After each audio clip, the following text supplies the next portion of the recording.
Avast there, ye landlubbers, and welcome aboard the FALIE. We are sailing down the Fairport River on this beautiful ship, and Steve Doxey is the captain. Hello, mate. Welcome nice along. to meet you. Manager. Well, how come you're so... Oh, the manager, are you? Can I get up at sort of the right height here? Yeah, don't break anything, yourself or the ship. It's a great boat, isn't it? We've been out on the FALIE before, sailing out the Port River and around to Outer Harbour, and you really do have a great day's entertainment for people. Well, that's right. It's terrific. It's something uniquely South Australian. It's something different. The ship has been around 75 years. We carry about 4,000 people a year on various trips, day and extended voyages. Yeah. And for an entertaining or catering or celebrating, it's different to the run-of-mill of hotels. Give us a little bit of a history of the boat, because as you said, it's been around 75 years. Can you steer and talk at the same time? This is the question I'm worried about. We're not going to go aground, are we? No. The history, the ship was basically bought by a group of West Coast farmers based around Carl and Cleve. In 1920. They decided they'd set up their own shipping business instead of paying exorbitant freight rates. It served as a cargo carrier in South Australian and interstate waters until the early 30s. Spent time as a warship during World War II. Then carried explosives all around Australia after the war. And it's still here. And it's still here, and it's still going, and we think that it's got a lot of life left in it, and we're pleased to show it to you. It's an amazing... I mean, you expect a boat like this to be made of timber, but of course it's a metal hull and solid as a rock.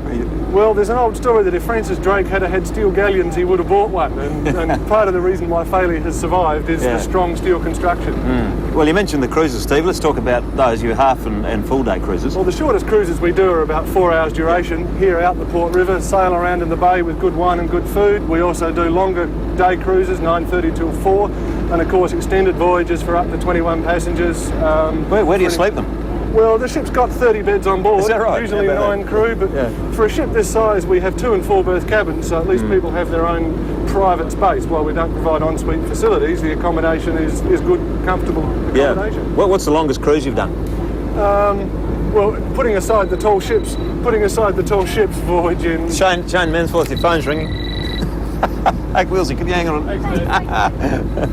Yeah, but we're going to talk to Shane in just a minute. But sorry, carry on. Well, really, the longest voyage was from Holland to Australia in 1923, 103 days.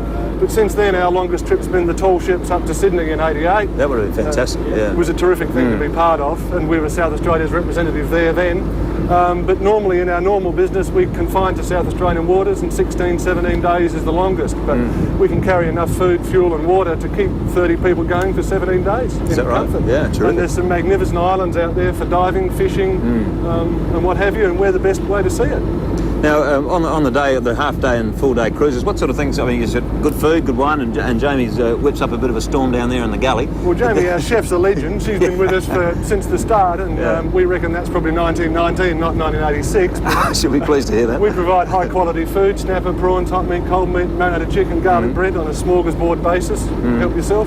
And all beer, wine, champagne, tea, coffee and soft drink. Well, we can vouch for the food, because I said we've been on the ship before, and you really do serve up a storm food-wise and drink-wise, and you can climb the mast and get out in the net out the front and watch the dolphins dive under the boat. Exactly. We ask passengers to help, to give us a hand to pull the sails up. They can have a turn at steering. If I can do it, anyone can. Or ringing the bell. Ringing the bell.